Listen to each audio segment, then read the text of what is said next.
The dark tale of Melanie Melanson, a cold case unfolded. A small town, a teenage party on the edge of the woods, a girl who walks into the night and is never seen again. This is a story that begins on a crisp autumn evening in 1989. But for one family and an entire community, it's a story that has never really ended. For over 3 decades, the disappearance of Melanie Melanson has been a ghost story whispered throughout Woburn, Massachusetts. It's a case with no body, no crime scene, and no arrests. There's just a space where a 14-year-old girl used to be, and a terrible, lingering question: what happened to Melanie? Who'll come? On the night of October 27th, 1989, just 5 days before she would have turned 15, Melanie Melanson went to a party in the woods off Montvale Avenue, a popular hangout for local teens.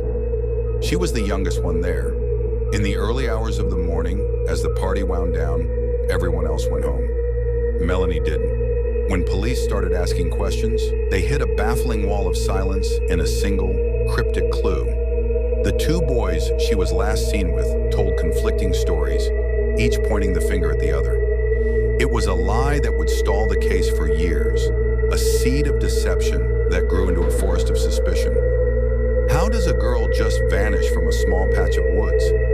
And how does the truth stay buried for so long, protected by a shocking betrayal of silence that has haunted a family for generations? The girl with the infectious smile. Before she became the face on a missing person poster, Melanie Melanson was a vibrant, happy-go-lucky teenager. Friends and family remember a girl with huge dimples and a smile that could light up a room. She was a freshman at Woburn High School, excited about what was next. She was looking forward to getting her braces off, to her 15th birthday, and to transferring to a vocational school to chase her interests. Life wasn't always perfect. Her parents had their struggles, so Melanie was raised mostly by her grandmother and aunts in a home filled with love. She was a typical 80s kid, juggling school, friends, and the first taste of teenage freedom. She had run away from home once before, a fact that would unfortunately color the initial police response to her disappearance. But her family is adamant that was different. She had always called. This time, there was only silence. The girl who was so excited for her future, who was making plans for the week ahead, just wasn't the type to walk away from everything without a word. She had no extra clothes, no significant personal belongings with her. She just had the clothes on her back and a plan to sneak into her friend's house next door after the party, a plan she never got to carry out. The party in the woods. The night of Friday, October 27, 1989, was like a lot of others for the teenagers of Woburn. A party was happening in a familiar spot, a clearing in the woods near an industrial park, not far from Melanie's home. It was a place where kids could get away from their parents and feel a bit of independence. Melanie, eager to be part of the fun, told her grandmother she was sleeping over at her friend's house next door. It was a common, innocent fib, just a cover to go to the party. Her friend, who had a strict curfew, couldn't go, but Melanie went anyway, planning to meet up with others and head back to her friend's house later that night. Witnesses paint a picture of a typical teenage gathering. There were about a dozen kids there, mostly older boys. As the hours stretched past midnight into the early morning of October 28th, the crowd thinned out. Eventually, only a handful of people were left. By most accounts, it came down to just 3. 14-year-old Melanie and 2 older boys she knew. This is where the timeline shatters, where the facts dissolve into a murky pool of rumors and contradictions. The party ended. The woods fell silent. And somewhere in those final moments, Melanie Melanson's life took a dark and irreversible turn. The 2 boys she was last seen with would walk out of those woods and go on with their lives. Melanie would not. A confusing disappearance. When the sun came up on October 28th, Melanie wasn't in her bed. She wasn't at her friend's house. As the hours ticked by, her family's annoyance about a broken curfew twisted into a gnawing anxiety, and then outright panic. They started calling everyone they could think of who might have been at the party. Each call came back with the same frustrating answer: nothing. No one knew where she was. No one had seen her since the party broke up. Later that day, with their daughter still gone, the Melanson family officially reported her missing to the Woburn police. At first, police treated it like a runaway case.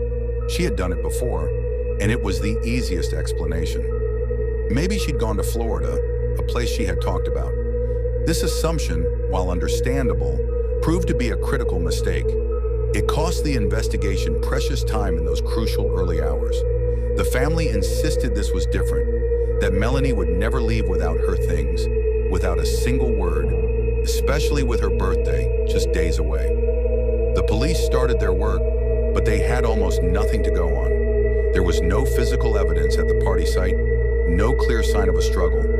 All they had were the people who were there. The focus quickly narrowed to the last two people. It was obvious at least one of them wasn't telling the truth. And when police interviewed them, the case took a confounding conflicting statements as their only real conflicting stories. The investigation claimed the struggle was the last person with Melanie. The runaway theory had faded. One boy said he saw her standing alone Melanie had a betrayal in the early morning. They launched massive searches was supposed to be going. The woods where the party took place were profound contradiction. Cryptic clues spoken by the two people and cadaver dogs were brought in, all searching for any trace of the missing girl. But every search, every effort, turned up absolutely nothing. It was like she had been erased. The heart of the problem was the human element. The conflicting stories from the two boys created a stalemate. With no physical evidence to back one story over the other, police couldn't make an arrest. Rumors whipped through the small community. There were whispers of a car that disappeared the same week as Melanie. There were stories of one of the boys being seen with a dirty shovel.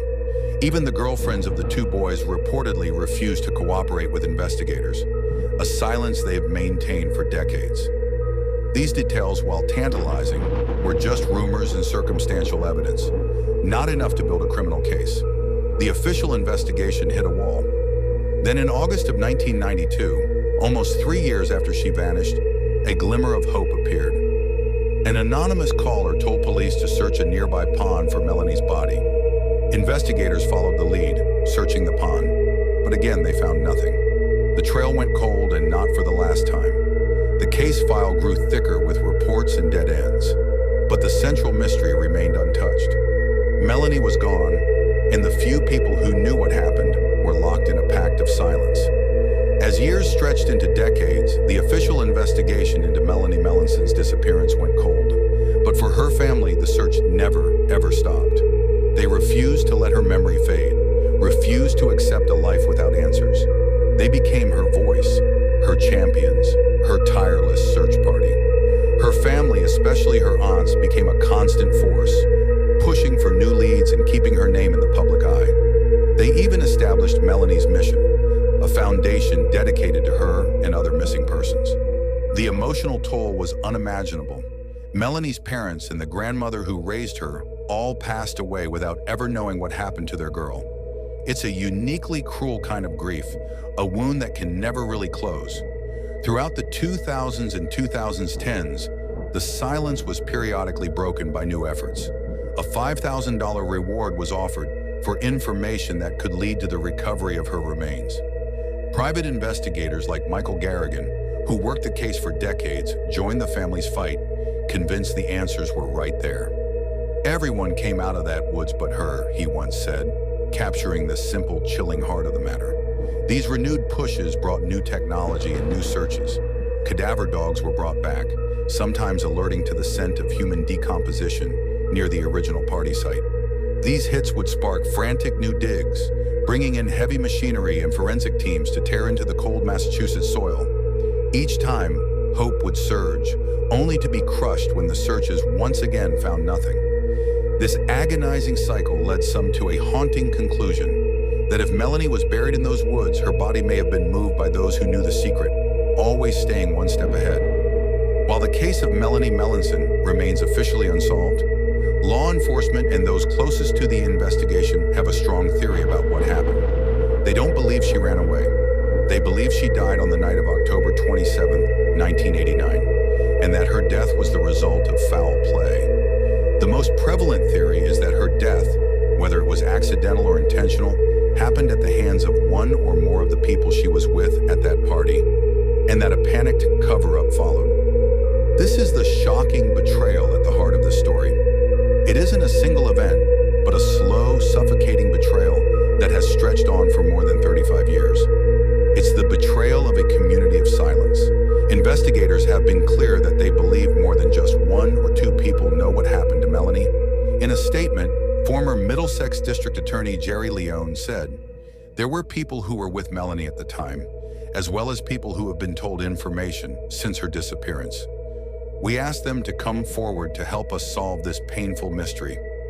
This is the unsettling truth of the Melanie Melanson case. The culprits aren't necessarily hiding in the shadows. They may be people who grew up in Woburn, built lives and raised families,